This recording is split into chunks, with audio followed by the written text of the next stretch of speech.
তাহলে আমরা এই যে এখানে করছিলাম গ্লোমেরুলাসের নিচে থাকে ফোমেস ক্যাপসুল। যাই হোক এটা, তাহলে এখানে যদি একটু রক্ত নালিকা থাকে মানে গ্লোমেরুলাসের, তারপর আবার এখানেও কিছু ইয়া থাকে, কোষ থাকে, যেগুলার দুইটা কোষের মাঝখানে এরকম ফাঁকা জায়গা থাকে।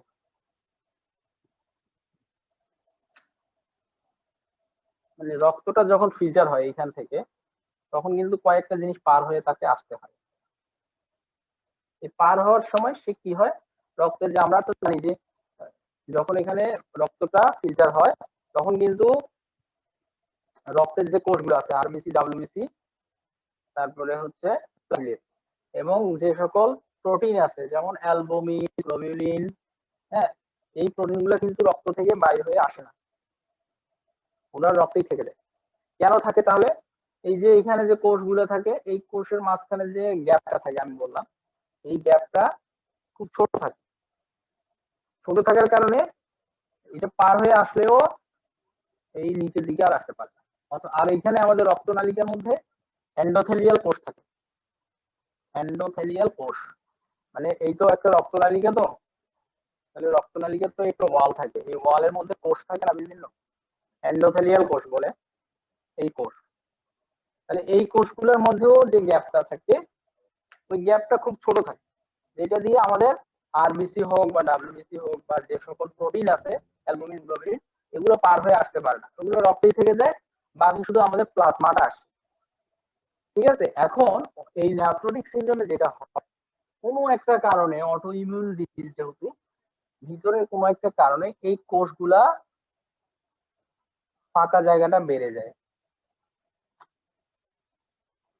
মানে একটা কোষ থেকে আরেকটা কোষের যে গ্যাপটা এতক্ষণ কি ছিল, ছোট ছোট ছিল, যেটার ভিতর দিয়ে অ্যালবুমিন, গ্লোবিউলিন এগুলো আসতে পারতেছিল। এখন কি হয়, গ্যাপটা বেড়ে যায় অথবা কোষগুলো নষ্ট হয়ে যায়, তখন কি হয়, প্লাজমা তো আসেই, সাথে ওই যে অ্যালবুমিন, গ্লোবিউলিন এই প্রোটিন গুলো চলে আসে, এবং এগুলো কি হয়, প্রস্রাবের সাথে বের হয়ে যায়। তখন আমরা সেটাকে বলি কি, প্রোটিন ইউরিয়া। তাহলে মূল সমস্যাটা হয় এইখানে, মানে এইখানে যে ব্যারিয়ারটা থাকে, ব্যারিয়ার মানে যে গ্যাপ গুলা থাকে কোষের মাঝখানে, এই গ্যাপ গুলা বড় হয়ে যায়, বড় হওয়ার কারণে রক্ত থেকে প্রোটিন এদিকে চলে আসে। প্রোটিন চলে আসলে তখন কি হয়, আমরা কি জানি, এখানে যখন ফিল্টার হয় তখন আমরা জানি যে এটা নেফ্রনের যদি গঠনটা দেখি আমরা, নেফ্রনের গঠন হচ্ছে এখানে প্রক্সিমাল কনভলিউটেড টিউবিল থাকে, হ্যাঁ, তারপরে এই দিক দিয়ে লুবা ভ্যানলি হয়ে আবার ডিসটাল কনভলিউটেড টিউবিল হয়ে ওই বাইরে ইউরেটার হয়ে আমাদের বের হয়ে যায়। বুঝতে পারছো বিষয়টা? তাহলে এমনিতে নর্মালি কিন্তু প্রস্রাব হিসেবে বের হওয়ার কথা, কিন্তু এখন প্রস্রাবের সাথে কি যাচ্ছে, প্রোটিন যাচ্ছে, বিশেষ করে অ্যালবুমিনটা যায়, অ্যালবুমিন। ঠিক আছে, তো যখন অ্যালবুমিন যায় তখন সেটাকে আমরা বলি প্রোটিন ইউরিয়া এক। তাহলে অ্যালবুমিন যখন বেশি বের হয়ে যাবে, রক্তে অ্যালবুমিনের পরিমাণটা কমে যাবে নর্মালের চেয়ে, তখন সেটাকে আমরা বলি হাইপো। হাইপো মানে কি, কম। তাহলে হাইপো অ্যালবুমিনিমিয়া একটা কথা লিখছি না, তাহলে অ্যালবুমিন যদি রক্তে কমে যায় তখন সেটাকে আমরা বলি হাইপো অ্যালবুমিনিমিয়া। আচ্ছা, রক্তে যখন অ্যালবুমিনটা কমে যায়, আমরা জানি যে অ্যালবুমিন যেটা হচ্ছে অস্ফটিক, মানে ওরা রক্তের ভিতরে পানি ধরে রাখে, রক্তনালিকার ভিতরে, মানে রক্তনালিকায় এই যে প্রোটিন গুলো যেগুলো থাকে অসমোটিক প্রেসারের কারণে, অভিস্রাবণ আমরা যেটা বলি, অভিস্রাবণে কি হয়, ঘনত্ব যেখানে বেশি থাকে, কম ঘনত্বের জায়গা থেকে পানি বেশি ঘনত্বের জায়গায় যায়। তো এই যে যখন অ্যালবুমিন বেশি থাকে তখন রক্তের ঘনত্বটা একটু বেশি থাকে এবং ওরা পানিটাকে ধরে রাখে। যখন অ্যালবুমিনটা কমে যায় তখন এই যে পাশে আমাদের টিস্যু গুলো আছে না রক্তনালিকার পাশে, রক্তনালিকার পাশে টিস্যু গুলাতে তখন পানিগুলো চলে আসে। কারণ কি, পানি যে ধরে রাখতেছিল অ্যালবুমিন, ওই অ্যালবুমিনের পরিমাণ তো কমে গেছে রক্তনালিকায়, তাহলে এখন পানিটা সহজেই কি হয়, রক্তনালিকার ওই যে ফুটাগুলা দিয়ে এই বাইরে চলে আসে, বাইরে এসে কি হয়, এই যে চামড়ার নিচে যে টিস্যু আছে, টিস্যুতে জমা হয়, তখন সেটা কি হয়, শরীরটা ফুলে যায়। এটাকে আমরা কি বলতেছি, ইডেমা বলতেছি, ইডেমা। তাহলে প্রথমে ইডেমাটা শুরু হয় এই যে পেরিঅরবিটাল ইডেমা, চোখের এগুলো ফুলে যায়, তারপরে আস্তে আস্তে আস্তে পুরো শরীর পানি জমে। কোথায় কোথায় পানি জমে, যেমন ধরেন আমাদের যে ফুসফুস আছে, ফুসফুসের চারদিকে একটা আবরণ থাকে না, প্লুরা, তাহলে প্লুরার ওই জায়গায় পানি জমে, তখন আমরা প্লুরাল ইফিউশন বলি। আবার হচ্ছে আমাদের অ্যাবডোমেনটা, পেটটা ভিতরের দিকে একটা পর্দা দিয়ে ঘেরা থাকে, সেটাকে আমরা বলি পেরিটোনিয়াম। তাহলে পেরিটোনিয়ামের ভিতরে যখন পানি জমে তখন সেটাকে আমরা বলি অ্যাসাইটিস। এই বিভিন্ন জায়গায় কিন্তু পানি জমতে থাকে। তারপরে ওই যে ইয়া আছে না, অন্ডকোষ, আমাদের যে অন্ডকোষ পুরুষদের, অন্ডকোষের বাইরে হচ্ছে স্ক্রোটামটা থাকে, ভিতরে থাকে টেস্টিস, মানে বাইরে যে চামড়া এটাকে স্ক্রোটাম। তাহলে এটার মাঝে কিন্তু অনেক গ্যাপ থাকে, দেখবেন টেস্টিস অত বড় না, কিন্তু চামড়া যেটা ওটা অনেক বড় স্যাকটা, তো ওইখানে কিন্তু পানি জমে, স্ক্রোটাল ইডেমা হয়। তাহলে কি কি বললাম, প্লুরাল ইফিউশন হতে পারে, PLUERAL, প্লুরাল ইফিউশন মানে হচ্ছে ওই যে আমাদের লাংসের চারদিকে যে প্লুরা থাকে ওখানে পানি জমবে। তারপরে অ্যাসাইটিস, অ্যাসাইটিস মানে কোনটা, এই যে পেটের মধ্যে পানি জমবে, অ্যাসাইটিস। 3 নাম্বার বললাম যে স্ক্রোটাল ইডেমা হয়। এইভাবে আস্তে আস্তে পুরো শরীরে ছড়িয়ে পড়ে। প্রথমের দিকে শুরু হয় কোথা থেকে বললাম, পেরি মানে চারদিকে, অরবিট মানে চোখের চোখ, অরবিটাল ইডেমা বা সোয়েটিং। তারপরে আস্তে আস্তে জেনারেলাইজ হয়ে যায়, মানে প্রোটিন যত কমতে থাকে ততই বের হতে থাকে বেশি। তাহলে এই কি কারণে হচ্ছে, মেইনলি হচ্ছে অ্যালবুমিনটা প্রস্রাবের সাথে বের হয়ে যাওয়ার কারণে এই ঘটনাগুলো ঘটছে। তাহলে এই রোগী কিন্তু এই লক্ষণগুলো নিয়ে আসতে পারে, আর একটা স্ক্রোটাল সোয়েলিং নিয়ে আসতে পারে, জেনারেলাইজ সারা শরীর ফুলে গেছে, পেটে পানি জমবে, প্লুরাল ইফিউশন, শ্বাসকষ্ট আসতে পারে, এক্সরে করলে দেখা যাবে পানি জমে, পেরিঅরবিটাল ইডেমা, এই লক্ষণগুলো সে নিয়ে আসতে পারে।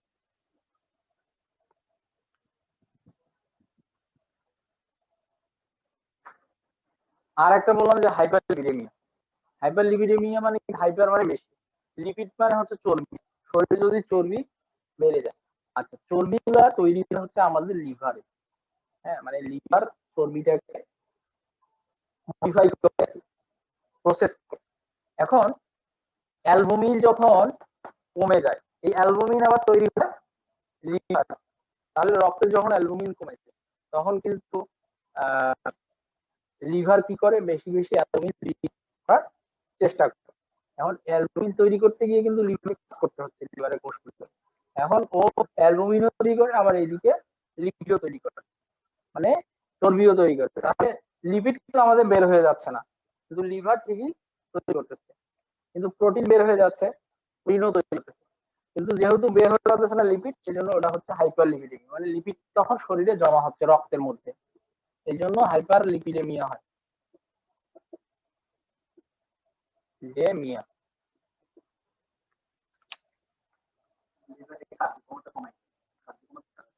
বেড়ে যায়, কার্যক্ষমতা লিভারে বেড়ে যায়, কারণ ওই যে অ্যালবুমিন কমে গেছে শরীরে, অ্যালবুমিনটাকে তো তৈরি করতে হবে, ক্ষতিপূরণ করার জন্য লিভার বেশি বেশি কাজ করে। তো অ্যালবুমিন তৈরি করার জন্য কাজ করতে গিয়ে অন্য জিনিসগুলো বেশি বেশি তৈরি হয়, অন্য জিনিসের মধ্যে একটা হলো লিপিড। ঠিক আছে,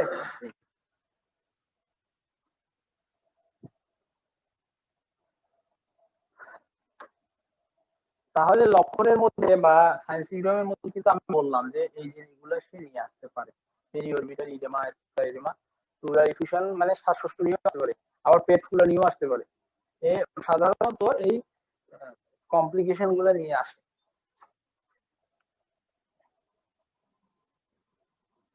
এখানে মেনলি তাহলে যদি অ্যাসাইটিস নিয়ে আসে তাহলে সে পেট ব্যথা নিয়ে আসবে, পেটে ব্যথা, পেট ফুলে যাচ্ছে দিন দিন, হ্যাঁ, তারপরে শ্বাসকষ্ট হচ্ছে, স্ক্রোটাল সুয়েলিং, স্ক্রোটালে ইয়ারলিং আসতে পারে। এই মোটামুটি কথাবার্তা। এখন এটা মেইনলি যখন আমরা এই সাইন সিমটম গুলো দেখবো,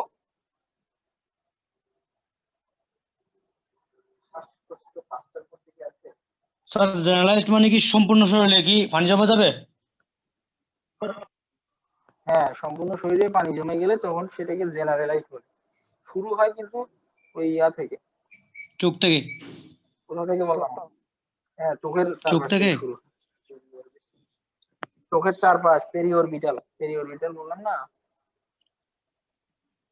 এছাড়াও এমনিতে তো তার প্রোটিন বের হয়ে যাচ্ছে, তাহলে রোগী একটু উইকনেস নিয়ে আসবে।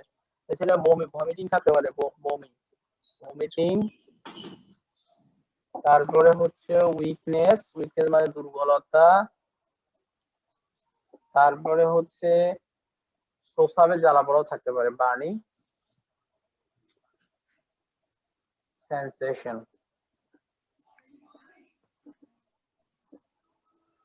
During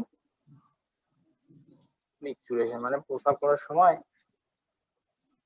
burning sensation.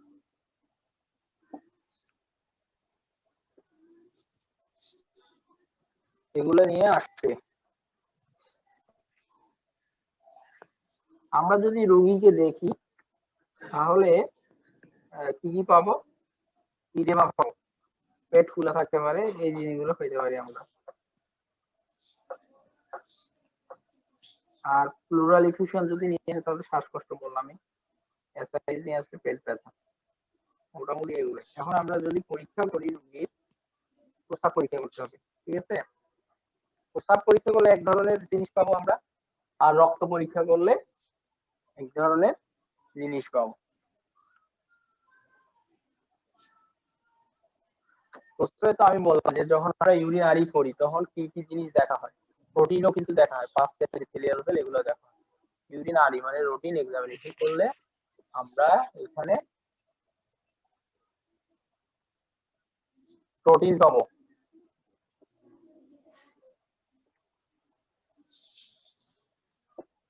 প্রোটিন বা অ্যালবুমিন, অ্যালবুমিন পাওয়া যায়, অ্যালবুমিনের পরিমাণটা বেশি। অ্যালবুমিন সাধারণত আসে না, কিন্তু এই ক্ষেত্রে আমরা ইউরিনে অ্যালবুমিন পাবো,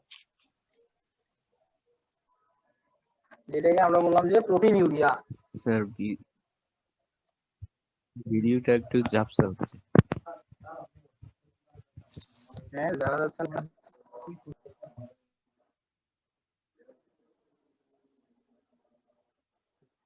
বেশি না বলো, আমি না।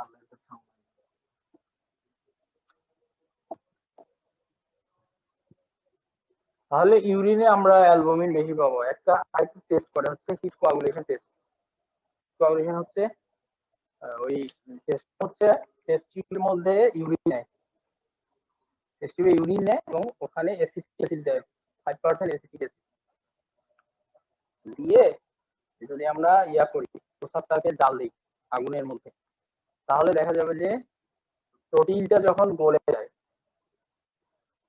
ডিমের মধ্যে যে প্রোটিন থাকে, যখন ডিমটা আমরা সিদ্ধ করি তখন এটা কি হয়ে যায়, সাদা হয়ে যায় না? এটা কিন্তু সাদা অংশটাতে বেশি প্রোটিন থাকে, লাল অংশটাতে ফ্যাট বেশি থাকে। তাহলে যখন প্রস্রাব প্রোটিন থাকবে, এই অ্যালবুমিনটা বেশি থাকবে, তখন আমরা যদি প্রস্রাব জাল দিই দেখবেন যে সাদা সাদা জমাট হয়ে গেছে টিউবের মধ্যে, এরকম ঘোলা হয়ে যাবে। তাহলে প্রোটিনের পরিমাণের উপর নির্ভর করবে। যদি কম থাকে মোটামুটি তাহলে ঘোলা ঘোলা হবে, আরো বেশি থাকলে আরো সাদা হয়ে যাবে। এইভাবে জিনিসটা ইয়া করা, তাহলে ওইটা একটা হেড কোয়াগুলেশন বাড়িতে করা যায়।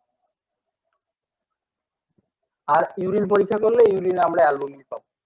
আর রক্ত যদি পরীক্ষা করি, রক্তের মধ্যে কি পাবো? রক্তে আমরা সেরাম অ্যালবুমিন যদি দেখি, সেরাম অ্যালবুমিন তাহলে কমে যাবে। অ্যালবুমিনটা কি নরমালের চেয়ে কমে যাবে। হ্যাঁ,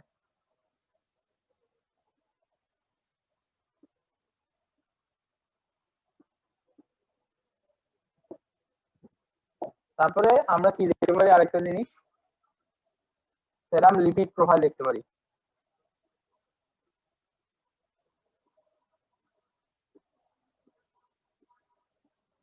লিপিড প্রোফাইল, সেখানে আমরা দেখবো যে কি তার লিপিড গুলো বেড়ে গেছে। লিপিডের মধ্যে যেমন আমরা দেখি কি এলডিএস, হ্যাঁ এলডিএস, হ্যাঁ এইচডিএস, কি নামগুলো ভুলে গেছি, low density lipoprotein, low density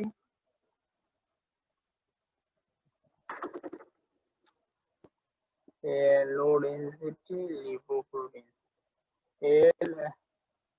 LDL, তারপরে হচ্ছে HDL, low density lipoprotein, high density lipoprotein, তারপর ট্রাইগ্লিসারাইড, এগুলা লিপিড প্রোফাইলে দেখা হয় টোটাল। তো এই জিনিসগুলো হচ্ছে কি বেড়ে যাবে রক্তের মধ্যে যদি আমরা পরীক্ষা করে দেখি।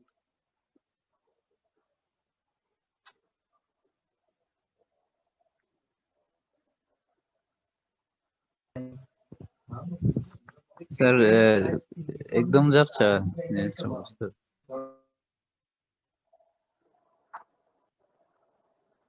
আচ্ছা, লিখছেন স্যার, লাস্টেরটা কি লিখছেন স্যার? এসডিএল পরে ট্রাইগ্লিসারাইড, ট্রাইগ্লিসারাইড সবাই কি ঝাপসা দেখতেছেন নাকি পরিষ্কার আছে? ঝাপসা স্যার।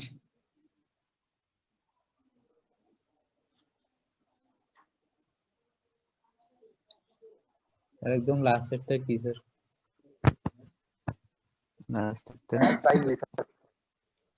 ট্রাইগ্লিসারাইড।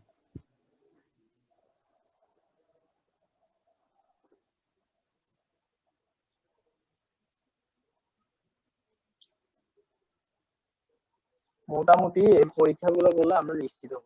আর এই নেক্রোটিক সিনড্রোমটা অনেক সময় রেনাল বায়োপসি করা লাগে। রেনাল বায়োপসি মানে ওই কিডনি থেকে টিস্যু নিয়ে পরীক্ষা করে, তারপরে কনফার্ম হওয়া যায়।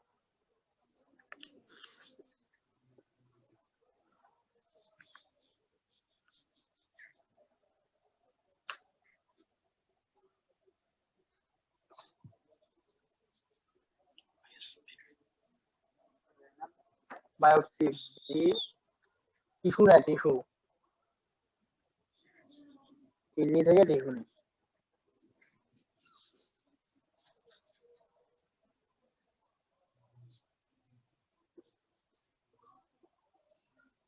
ট্রিটমেন্টের দুইটা ভাগ আছে, একটা হচ্ছে জেনারেল। জেনারেল মানে তার যে সকল সমস্যা দেখা দিয়েছে সেগুলোর জন্য ইয়া করতে হবে।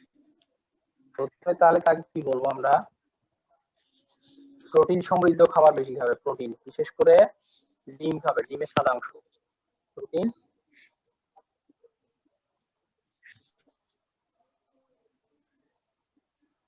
খাবার বেশি খাবে।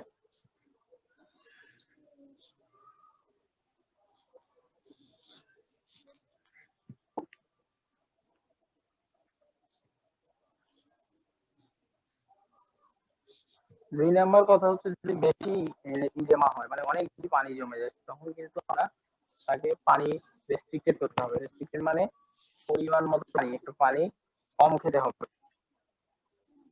আর যদি ইডেমা অত বেশি না থাকে তাহলে সমস্যা নেই।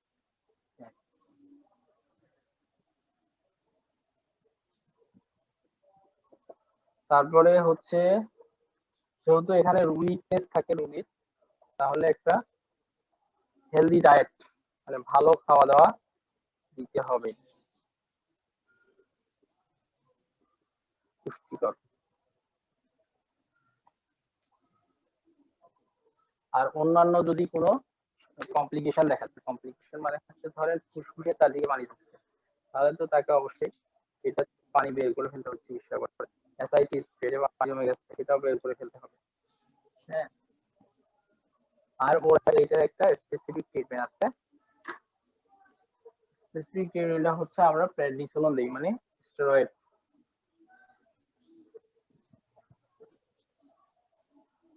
স্টেরয়েড দিতে হবে।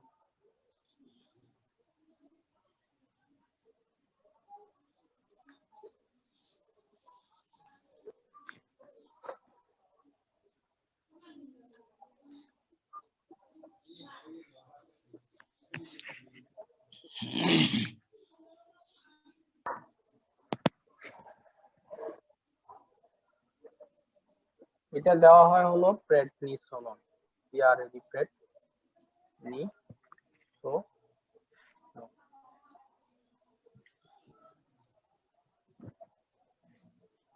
বা মিথাইল প্রেডনিসোলন, ঠিক আছে।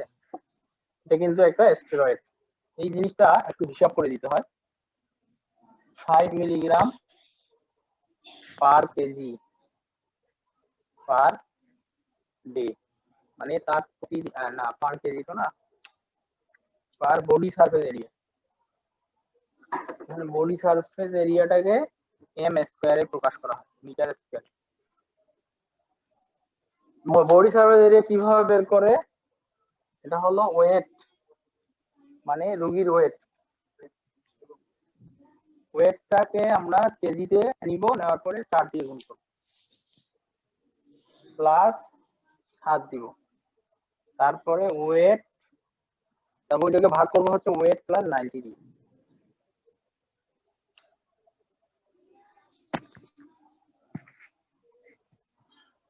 এইটা হিসাব করে যেটা আসবে সেটা হচ্ছে ওই মিটার স্কয়ারের মান। তাহলে ধরেন এটা আসলো ধরেন কত 0.6, তাহলে 60 * 0.6 মিলিগ্রাম, যদি যত মিলিগ্রাম আসবে এটা সে পাবে একদিনে। তাহলে ওইটা ভাগ করে দেওয়া যায়, সকালে ধরেন সকালে বিকেলে ওইভাবে ট্যাবলেট ভাগ করে করে দিতে হবে। এটা চলবে হচ্ছে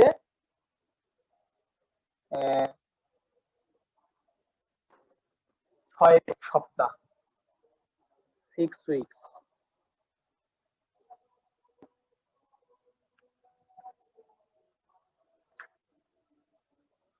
এরপরে যদি না হয় তাহলে আমরা দিব হচ্ছে 40 milligram per meter square per day, প্রতিদিন 40 মিলিগ্রাম করে দিব। এটা দিব আরো 6 সপ্তাহ, কিন্তু এটার নিয়মটা হচ্ছে একদিন পর পর, একদিন পর পর দিতে হবে, প্রত্যেকদিন দেওয়া যাবে না।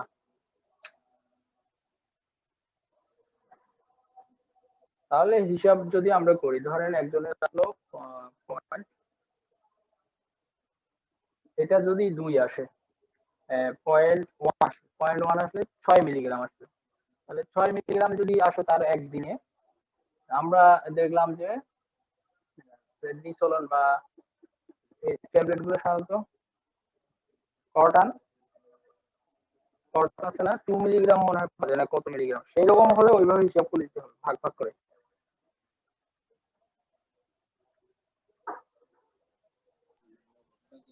তাহলে বডি সারফেস এরিয়াটা আগে হিসাব করতে হবে, মানে বাচ্চাটার ওজন নিতে হবে বা রোগীর ওজন নিয়ে ওই হিসাবে ফেলে তার বডি সারফেস এরিয়াটা হিসাব করবো।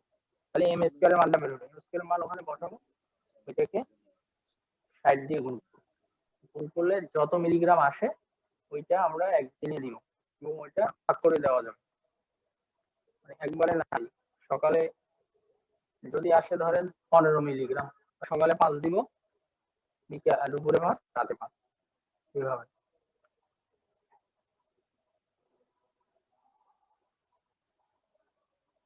বাকি যদি ইডেমা যদি বেশি থাকে সেক্ষেত্রে আমরা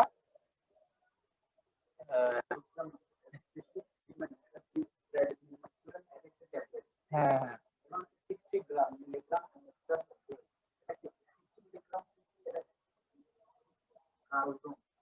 এটা বললাম তো, এটা এটা মানে বোঝেন নাই, প্রেডনিসোলনটা দিতে হবে 60 মিলিগ্রাম এই প্রতি সারফেস এরিয়ার জন্য। সারফেস এরিয়াটা আমরা হিসাব করলাম, ধরেন একজনের ওজন হলো কত 10 কেজি, তাহলে আমরা কি বললাম সূত্রটা, ওয়েট ইনটু 4, ওটা সূত্রের 4 আর কি, তারপরে 10, তারপরে 90, ঠিক আছে। এটা এখানে হিসাব করলে কত আসে 40, 47 আছে, আর এখানে 100, তাহলে কত আসবে 0.47, এটা হলো এই মানটা। তাহলে হ্যাঁ এম স্কোয়ারের মান, তাহলে আমাদেরকে এখন দিতে হবে 60 ইন্টু 0.47 পার ডে, মানে প্রতিদিন এই এত মিলিগ্রাম প্রেডনিসোলন দিতে হবে। ঠিক আছে, এটা এখন গুণ করেন কত আসে।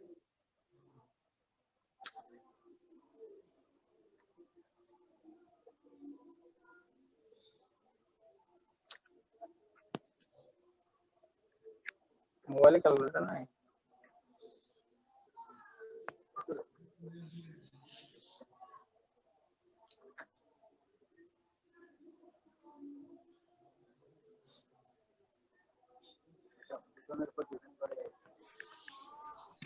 তাহলে এটা ধরেন আসলো আমাদের কত? আচ্ছা 28 আসলো। জি স্যার। হ্যাঁ 28 আসলো। তাহলে কর্টান যে ট্যাবলেট যেগুলো আছে প্রেডনিসোলনের, এগুলো কত মিলিগ্রাম পাওয়া যায়? 10 মনে হয় নাকি 5 করে? 10, 5 আর 20 তিনটাই আছে। হ্যাঁ 10, 5, 20 আছে। হ্যাঁ তাহলে আমরা ধরেন 10 করে দিব তাকে, মানে 10 মিলিগ্রামের একটা ট্যাবলেট দিব।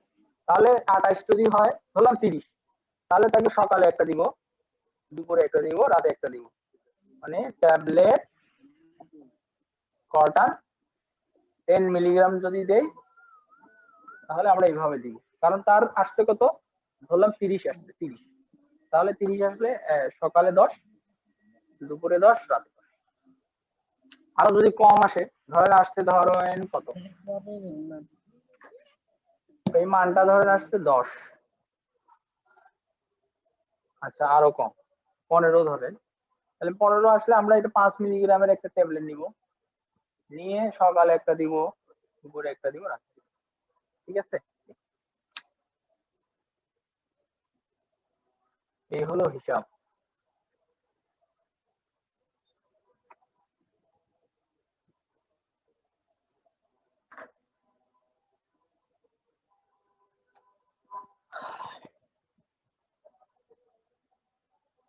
মোটামুটি এইটাই। এটা হলো একটা হলো জেনারেল ট্রিটমেন্ট, আমি বললাম যেটা জেনারেল ট্রিটমেন্টটা ওই যদি কোনো কমপ্লিকেশন হলে সেটা ট্রিটমেন্ট করতে হবে। আর বাকি আমার রোগীকে যদি বেশি পানি জমে যায়, পানি রেস্ট্রিকশন করতে হবে, মানে পানি বেশি খাওয়া যাবে না। সূত্রটা কি স্যার যে কোনো ক্ষেত্রে ব্যবহার করতে পারবো না? ওষুধ ট্যাবলেট দেওয়ার সময়, মানে প্রেসক্রাইব করার সময় এই সূত্রটা? যে কোনো ক্ষেত্রে না, শুধু নেফ্রোটিক্স দেওয়া হয়। যেখানে বডি সারফেস এরিয়া লাগবে সেখানে দিয়ে আপনি এইটা সূত্র খাটাইতে পারবেন, অন্য জায়গায় তো খাটাইতে পারবেন। এটা তো বডি সারফেস এরিয়া বের করার, মানে এম স্কয়ার বের করার জন্য।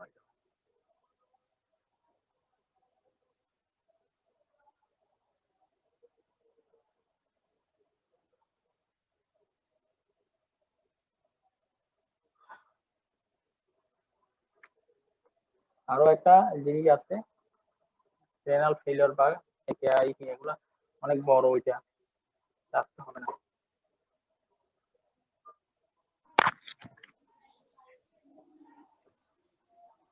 আসসালামু আলাইকুম। আসসালামু আলাইকুম স্যার। ওয়ালাইকুম আসসালাম। আজকে আমাদের হলো মেডিসিন 12 নম্বর ক্লাস। 12 নম্বর ক্লাসে 3টা টপিক আছে, 3টাই বড় বড়। আমরা দুইটা পড়ার চেষ্টা করবো ভালো করে। বাকি একটা, এটা রেনাল ফেলিওর, যেটা বা কিডনি ফেলিওর, পরে অন্য কোনো ক্লাসে। তবে রেনাল ফেলিওর এগুলা আমাদের কাছে খুব একটা রুগী আসলে এইটা আসলে ইউরিনারি ট্র্যাক্ট ইনফেকশন, যেটা আজকে সেটা নিয়ে ভালো করে পড়তে হবে। ইউরিনারি ট্র্যাক্ট ইনফেকশন মানে হচ্ছে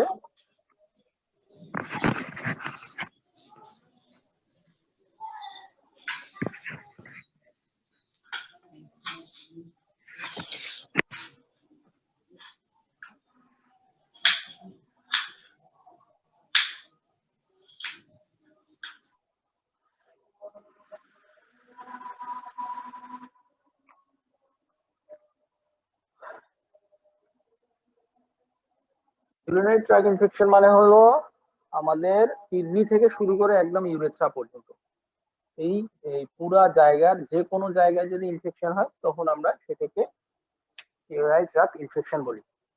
মানে ইনফেকশনটা দুই ভাবে ছড়াতে পারে, একটা হচ্ছে আমাদের ইউরেথ্রা দিয়ে সেটা উঠে উপরের দিকে একদম কিডনি পর্যন্ত যাইতে পারে, এক। দুই নম্বর কথা হচ্ছে রক্তের মাধ্যমেও সেটা কিডনিতে ছড়াতে পারে, এই দুই ভাবে। তাহলে ইউরিনারি ট্র্যাক ইনফেকশনটাকে বা ইউটিআইটাকে আমরা দুই ভাগে ভাগ করতে পারি। একটা হলো আপার ইউটিআই, এক। দুই নম্বর হচ্ছে লোয়ার ইউরিনারি ট্র্যাক ইনফেকশন। আপার কোনটাকে বলবো? আপার হচ্ছে এইখান থেকে এই পর্যন্ত আসে, মানে কিডনি পেলভিস ইউরেটার একদম এই ব্লাডারের এই পর্যন্ত, এইটা হলো আমাদের আপার ইউরিনারি ট্র্যাক্ট ইনফেকশন। আর ব্লাডার থেকে মানে মূত্রথলি থেকে নিচে কি থাকলো? ইউরেথ্রা। তাহলে মূত্রথলি ইউরেথ্রা এগুলোকে বলা হয় লোয়ার ইউরিনারি ট্র্যাক্ট। এইদিকে হলে সেটা হচ্ছে লোয়ার ইউরিনারি ট্র্যাক্ট ইনফেকশন, আর উপরেটা হলো আপার ইউরিনারি ট্র্যাক্ট ইনফেকশন। এর কিছু নাম আছে, যেমন কিডনিতে হলে আমরা সেটাকে কিডনি পেলভিস বা কিডনিতে হলে পাইলোনেফ্রাইটিস বলি, পাইলোনেফ্রাইটিস। ব্লাডারে হলে আমরা সেটাকে বলি সিস্টাইটিস, সিওয়াইএস, সিস্টিআইটিআইএস, সিস্টাইটিস। ইউরেথ্রাইটিস।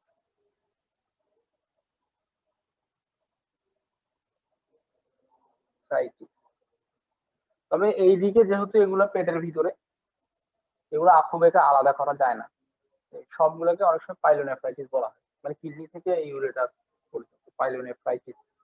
আচ্ছা,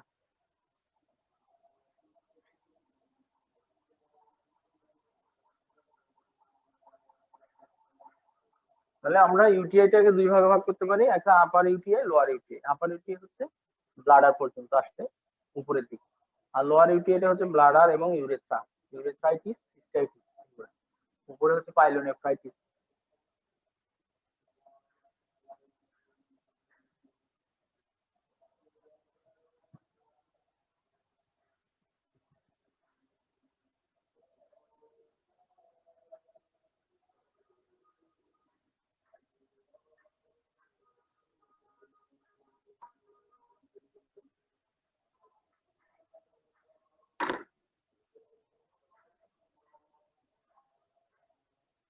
কমন কিছু ব্যাকটেরিয়া আছে যেগুলো দিয়ে ইউরেথ্রাইট আমার কি বলে ইউটিআইটা হয়। কমন কিছু ব্যাকটেরিয়া, তার ভিতরে ইকোলাই একটা কমন একদম। দুই নম্বরে হলো প্রোটিয়াস, তিন নম্বরে হলো স্টেফাইলোকক্কাস,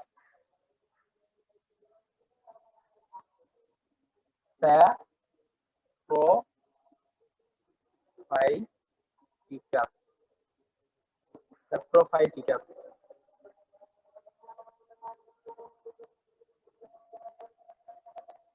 আর একটা হলো স্টেফাইলোকক্কাস এপিডার্মাইটিস,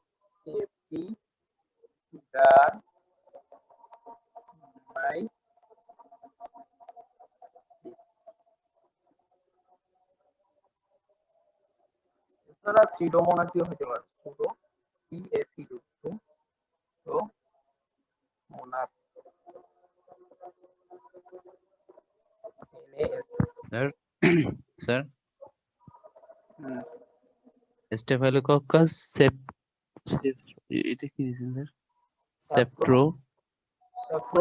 PHRO ফাইটিকাস, স্টেফাইটিকাস। স্টেফাইলোকক্কাস সেপ্রোফাইটিকাস।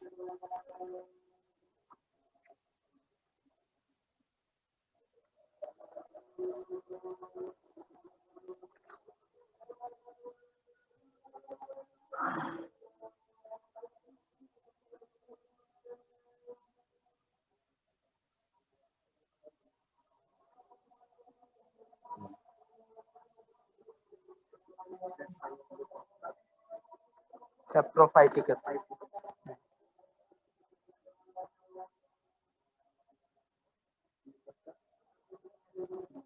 ওইটা একই।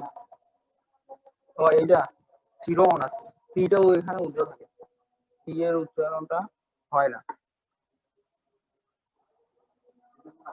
হ্যাঁ, আর একটা আছে ক্ল্যাপসিয়ালা, KLA ডি, ক্ল্যাপ সিএলা।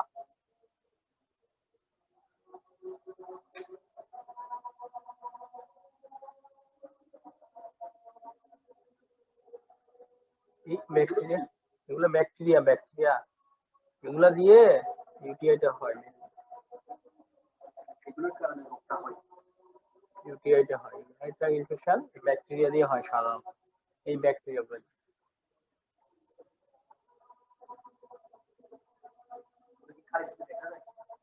ব্যাকটেরিয়া কি খালি চোখে দেখা যায় বলেন? ব্যাকটেরিয়া করে দেখতে হবে, মাইক্রোস্কোপে দেখতে হবে। এখন আমাদের রোগের সাইন সিম্পটম কি থাকবে?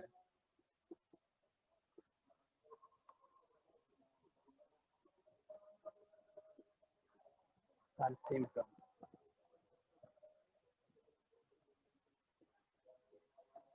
আপার ইউটিআই তে আমরা কিছু সাইন সিম্পটম পাবো। যেমন আপার ইউটিআই বলতে আমাদের কিডনি, তাহলে কিডনি কোথায় থাকে? এইদিকে থাকে। তাহলে এই এরিয়াটাকে বলা হয় লোইন, LOIN, লোয়েন। তাহলে লোয়েন পেইন থাকবে এইদিকে পিছনের দিকে, এই জায়গায় ব্যথা থাকবে অনেক, ব্যথাটা এই দিক থেকে সামনেও আসবে, মানে এই যে কিডনি যে জায়গা দিয়ে থাকে এই জায়গা দিয়ে ব্যথাটা হবে।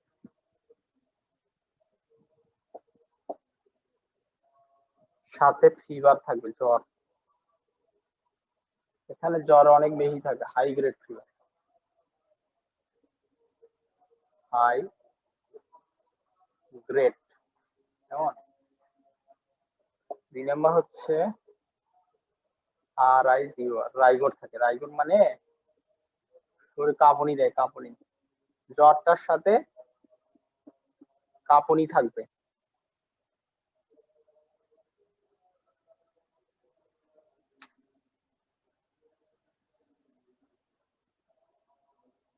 বাকি আমাদের লোয়ার ইউটিআই যে সাইন সিম্পটম গুলো থাকে এগুলো সাধারণত আপারটাতে থাকতে পারে, ঠিক আছে? তাহলে আমরা এখন লোয়ার গুলোতে যাই, লোয়ার গুলোতে কি কি থাকে?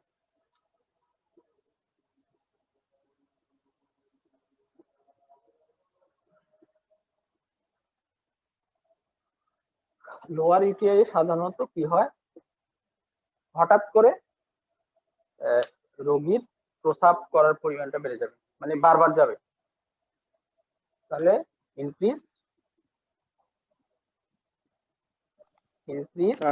স্যার যাবে বলতে মানে পুরোপুরি ক্লিয়ার হবে না, কিছুক্ষণ পর পর করবে আর কি।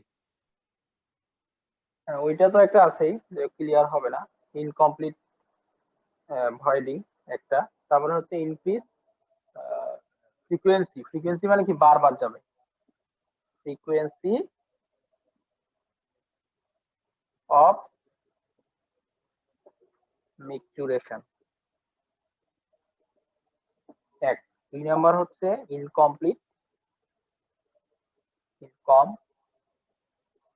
ভয়েডিং। ভয়েড মানে কি প্রস্রাব করা, বের করে দেওয়া, তাহলে মনে হবে যে পুরো খালি হচ্ছে না, বাকি আছে আরো। এটা গেল ফ্রিকোয়েন্সি একটা কথা। আর একটা কথা হচ্ছে আর্জেন্সি।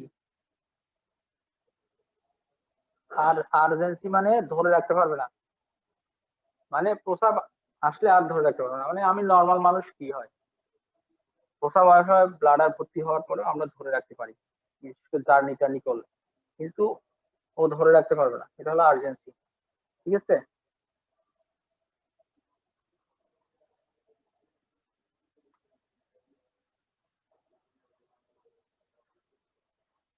তারপরে হচ্ছে বার্নিং সেন্সেশন হবে, বার্নিং সেন্সেশন, বিশেষ করে যখন প্রস্রাব করা শেষ হবে, আফটার বার্নিং সেন্সেশন কোথায় হবে? ইউরেথ্রাতে হবে, মানে প্রস্রাবের রাস্তায়। আফটার মেকচুরেশন, মেকচুরেশনের পরে বার্নিং সেন্সেশন।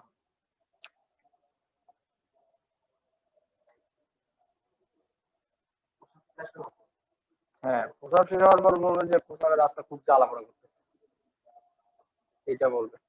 মানে সাধারণত শেষ করার পর, কিন্তু এমনি অন্য সময়ও হইতে পারে, অন্য সময়ও সব সময় হতে পারে, কিন্তু সাধারণত প্রস্রাব শেষ করার পরে হবে। তাহলে ফ্রিকোয়েন্সি একটা কথা বললাম, incomplete burning, urgency, burning sensation after micturition. তারপরে মিক্সুরেশন মানে প্রস্রাব করা, প্রস্রাব করার ইংরেজি হচ্ছে মিক্সুরেশন।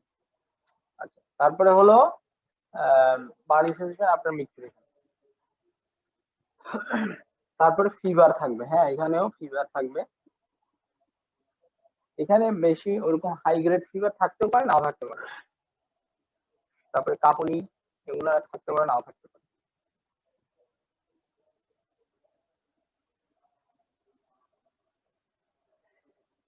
আর কি থাকবে? যদি আমরা বললাম যে যদি কিডনির দিকে হয়, মানে আপার ইউটিআই হলে এই দিকে ব্যথাটা হয়। আর যদি লোয়ার ইউটিআই হয়, লোয়ার ইউটিআই মানে আমরা কি বলছি, ব্লাডার থেকে নিচের দিকে, তাহলে ব্লাডার কিন্তু এইদিকে থাকে, তলপেটে, তলপেটে ব্যথা হবে। তাহলে চাপ দিলেও ব্যথা লাগবে, তাহলে pain in the pelvic pain lower abdomen, হ্যাঁ পেলভিক পেইন বলে আর কি, লোয়ার অ্যাবডোমেন আর পেলভিক পেইন, ঠিক আছে। মানে ব্লাডারটা যেই জায়গায় ওখানে চাপ দিলে তার ব্যথা লাগবে।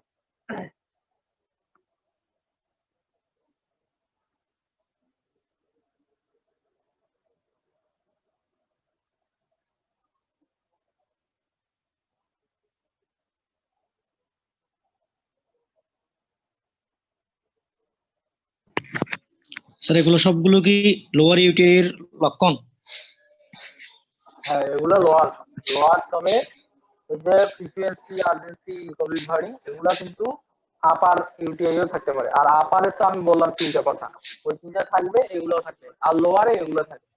লোয়ারের ক্ষেত্রে এইদিকে ব্যথা থাকবে না, ব্যথা থাকবে নিচে।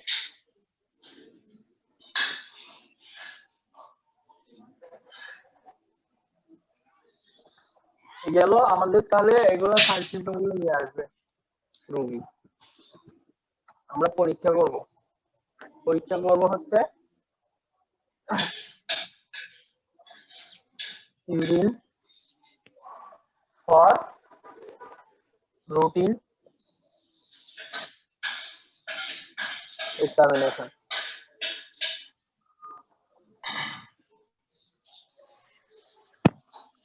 অথবা রুটিন মাইক্রোস্কোপি এক্সামিনেশনও লেখে। মাইক্রোস্কোপ দিয়ে যেহেতু লেখে, মাইক্রোস্কোপিক এক্সামিনেশন সংক্ষেপে এটাকে লেখে। অনেকে এরকম আর ই লেখে, অনেকে লেখে হচ্ছে আর এম ই, যেগুলো একটা লিখে। এটা আমরা করব। হ্যাঁ, আর একটা কথা হচ্ছে ইউরিন ফর ইয়েস, ইয়েস মানে কালচার অ্যান্ড সেনসিটিভিটি। হ্যাঁ, culture and sensitivity, urine for culture and sensitivity. তবে এটা রিপোর্ট আসতে অনেকদিন সময় লাগে, 4-5 দিন সময় লাগে। তাহলে আমার এটা দেখেই ওষুধ শুরু করতে হবে। এটাতে আমরা কি দেখবো? পাস সেল দেখবো, পাস। ইউরিনারিতে আমরা কিন্তু অনেক জিনিস দেখি, ইউরিনের ভলিউম দেখে, পিএইচ দেখে, তারপরে হচ্ছে ওখানে কোনো আরসি আছে কিনা, কোনো প্রোটিন আছে কিনা, অ্যালবুমিন, হ্যাঁ অ্যালবুমিন প্রোটিন আছে কিনা এগুলো দেখা হয়। তারপর বিভিন্ন ধরনের কাস্ট, তারপরে আমরা দেখি হচ্ছে এপিথেলিয়াল সেল, পাস সেল। কেউ যদি ইউরিনারি কোনো রিপোর্ট দেখে থাকেন তাহলে বুঝতে পারবেন, পাস সেল লেখা থাকে, এপিথেলিয়াল সেল লেখা থাকে। তাহলে পাস সেলটা সাধারণত কি হয়, ব্যাকটেরিয়াল ইনফেকশন হলে পাস সেল তৈরি, পাস মানে পুঁজ। তাহলে পাস সেলের পরিমাণটা স্যার বেড়ে যাবে অনেক। স্যার এই দুটো টেস্ট থেকে পার্সেল লিখবো আর কি, নাকি না, এইটা গিয়া সেনসিটিভিটি হচ্ছে, সেনসিটিভিটি দেখে, কালচার সেনসিটিভিটি হচ্ছে কোন ব্যাকটেরিয়া দিয়ে হয়েছে এবং কোন অ্যান্টিবায়োটিকটা তার বিরুদ্ধে কাজ করবে, এইটা দেখা হয়। TSD sir. সিএসডিএস, সিএস, হ্যাঁ এটা আর দেখা। পাস দেখবো আচ্ছা এখন আমরা ওটা দেখি, পাস দেখবো হচ্ছে আরইতে, পাস সেল। পাস সেল অনেক সময় দেখবেন যে প্ল্যান্টি লেখা থাকে, প্ল্যান্টি মানে কি অনেক, এমনি নর্মালি কিন্তু 2টা 3টা এরকম থাকতে পারে, সেটা নিয়ে চিন্তা নেই। কিন্তু দেখা গেল 10টা দিচ্ছে, 15টা বা 20টা, অনেকে আছে অনেক অসংখ্য পাইছে, তখন সেটা প্ল্যান্টি লিখে দিচ্ছে, প্ল্যান্টি মানে অনেক। তখন আমরা ধরে নিব যে তার প্রস্রাবের ইনফেকশন আছে, সাথে ওই লক্ষণগুলো তো থাকবেই, রোগী তো ওই লক্ষণগুলো বলবে, তখন আমরা চিন্তা করবো যে তার হয়তো ইউটিআই হয়েছে। তাহলে আমরা যেগুলো ভিসেরাল পেন, মানে ভিসেরা মানে যেগুলো যে টিউব জাতীয় জিনিস, এগুলাতে ব্যথাটা হয় কিভাবে, এগুলো হচ্ছে সংকোচন প্রসারণ হয়, সংকোচন প্রসারণের কারণে ব্যথা হয়। তাহলে আমরা যে দেখলাম ইউরেটার, ইউরেথ্রা সবগুলো হচ্ছে এরকম টিউবের মতো। তো এদের ব্যথার জন্য সাধারণত আমরা অ্যান্টিস্পাসমোটিক যেগুলো ড্রাগ আছে, মানে ওই সংকোচন প্রসারণটা পাবে, যেমন হলো আমাদের অ্যালজিন। হ্যাঁ, তাহলে আমরা এখানে ব্যথার জন্য অ্যালজিন দিব, হ্যাঁ ট্যাবলেট অ্যালজিন। 2 নাম্বার হচ্ছে আমরা অ্যান্টিবায়োটিক দিব। অ্যান্টিবায়োটিকটা কিভাবে দিব, প্রথমে আমরা শুরু করতে পারি সেফুরক্সান দিব, হ্যাঁ ট্রিটমেন্ট।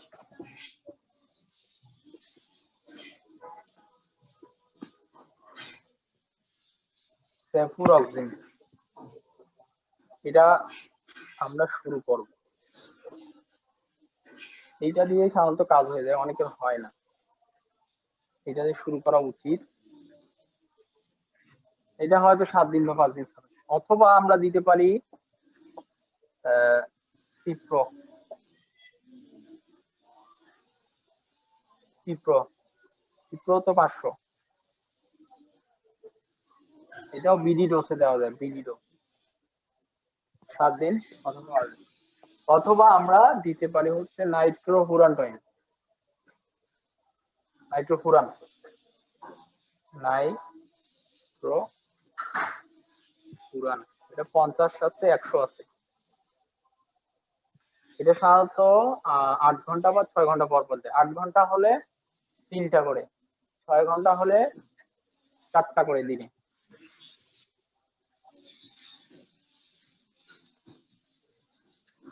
এই তা আর আর আমরা কি করতে পারি, আর রুগীকে কিছু অ্যাডভাইস দিব। অ্যাডভাইসের মধ্যে বেশি করে পানি খাবে, এক কি করবে, বেশি করে পানি খাবে, অ্যাডভাইস। অ্যাডভাইসের মধ্যে 1 নম্বর বেশি করে পানি স্যার খাবে, 2 অ্যালজিনটা নম্বর কয়বার খাবে? অ্যালজিনটা ব্যথার তীব্রতা অনুযায়ী আর কি, সাধারণত ডোজ হচ্ছে 3 বার, টিডিএস। ট্রিপুরান এটা মনে হয় ক্যাপসুল মনে হয়, ওটা নাইট্রিফিউরান এটা ক্যাপসুল থাকে মনে হয়। ক্যাপসুল হোক বা ক্যাপসুল হতে পারে, ট্যাবলেট, আমার কি জানি, আর যাই হোক একটা হবে। আচ্ছা এটা আসলে নাইট্রোফুরানটয়েন প্রধান নামটা, এটা হচ্ছে ব্র্যান্ড নেম একটা। আচ্ছা নাইট্রোফুরানটয়েন, মিনটয়েন নামেও মানে পাওয়া যায়। আচ্ছা যাই হোক, এটা গেল। তাহলে পানি বেশি করে খেতে বলবো। 2 নম্বর হচ্ছে সাইট্রাস, যেগুলা ফুড, নাইট্রোফুরানটানের ডোজটা কত, একবার নাকি দুইবার? 3 বার অথবা 4 বার, 6 ঘন্টা পর পর খাওয়া যায়, অথবা 8 ঘন্টা পর। আচ্ছা, এখন আসেন যে অ্যাডভাইসের মধ্যে আমরা বলবো যে প্রচুর পরিমাণে পানি খাবেন। 2 নম্বর হচ্ছে সাইট্রাস ফল, মানে সাইট্রাস ফল মানে কোনগুলা, টক জাতীয় যেমন হচ্ছে লেবু, লেবু দিয়ে রস বানাই খাবে, অথবা মালটা যেগুলো আছে, মোজাম্বি, এগুলা খাবে বেশি করে। এগুলোর হচ্ছে যে উপকারিতাটা হচ্ছে ওই বার্নিং সেন্সেশন যেটা হয় ওইটা কমায় একটু, এই ধরনের জিনিস।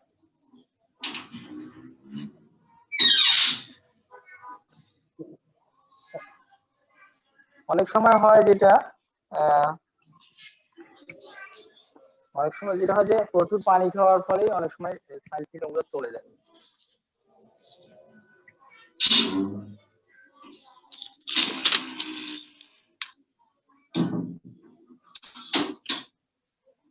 আর আপনারা কথা বলার পর বন্ধ করে দিন, নাহলে যে সাউন্ড টাউন আসতেছে বিভিন্ন।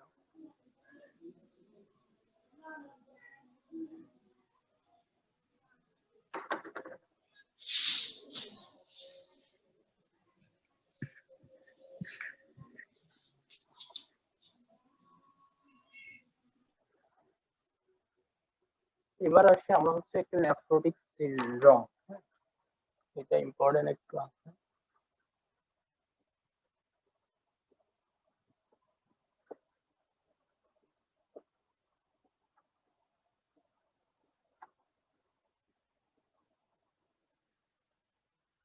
এটা হচ্ছে একটা autoimmune disease, autoimmune, auto immune.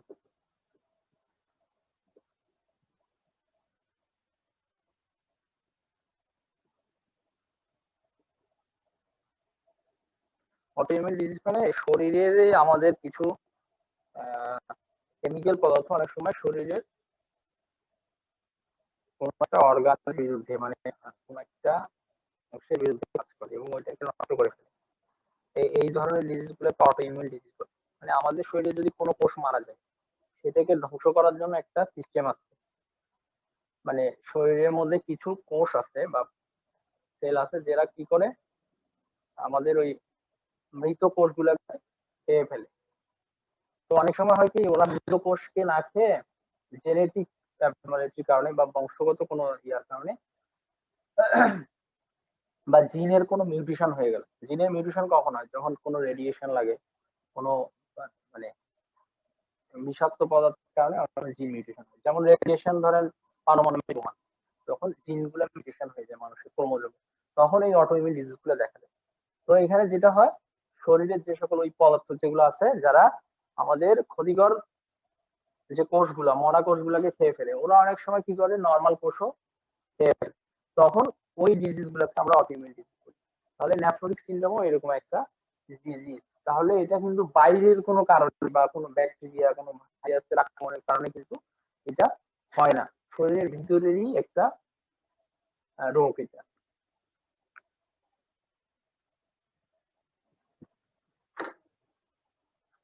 তাহলে এখানে কয়েকটা জিনিস হয়, আমি লিখে দিয়ে যাই, আপনারা একটু লেখেন, তারপরে আমার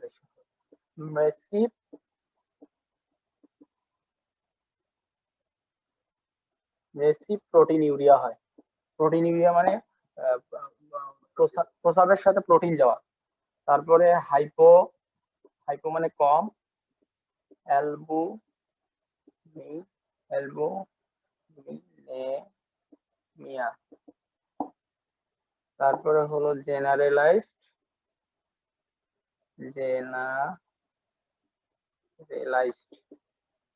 ইডেমা। ইডেমা মানে টিস্যুর মধ্যে যদি পানি জমে যায়, পানি তো এমনি কি রক্তনালিকায় থাকে, ওইটা যদি বের হয়ে টিস্যুতে চলে আসে। জেনারেলাইজ মানে পুরো বডি। এই তিনটা জিনিস থাকবে এখানে। তারপর অনেক সময় হাইপারলিপিডেমিয়া থাকে। হাইপারলিপিডেমিয়া মানে শরীরে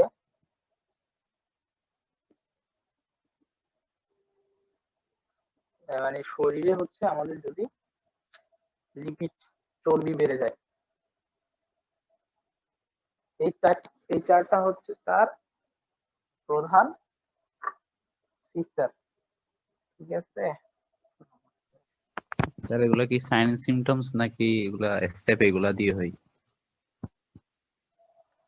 মানে এই এগুলো হচ্ছে লক্ষণ আর কি, প্রধান বৈশিষ্ট্য বলে যেটাকে, ক্রাইটেরিয়া। হাইপার লিপিডেমিয়া, হাইপার, এটা হাইপার, হাইপার মানে বেশি। এইগুলো শরীরের কোনো অঙ্গ প্রত্যঙ্গের মধ্যে আঘাতপ্রাপ্ত হইলে অথবা এখানে একটা কোনো আঘাত বস্তু মারা যায়। মারা যাওয়ার পরে ওই জায়গাটা আমরা চুলকাই, হ্যাঁ ওইটা না, কি বলে এটা আটকে গেছে কেন?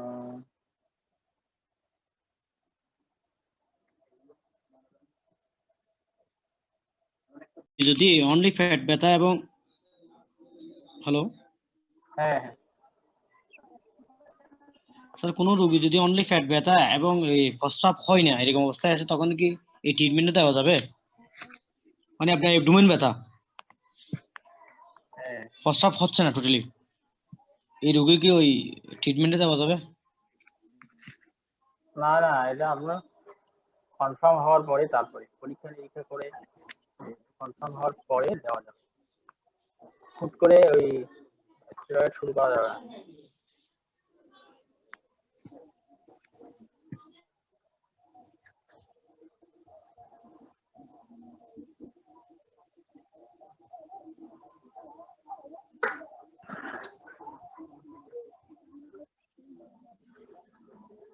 স্যার একটা টপিকের আর কোনো বাইরের প্রশ্ন প্রশ্ন আছে? করতে চাই। হ্যাঁ হ্যাঁ, এরকম অনেক খেলা দুঃখ হইতে পারে। এটা টপিকের বাইরের প্রশ্ন নয়, যে এটা জেনারেল নলেজের জন্য আর কি।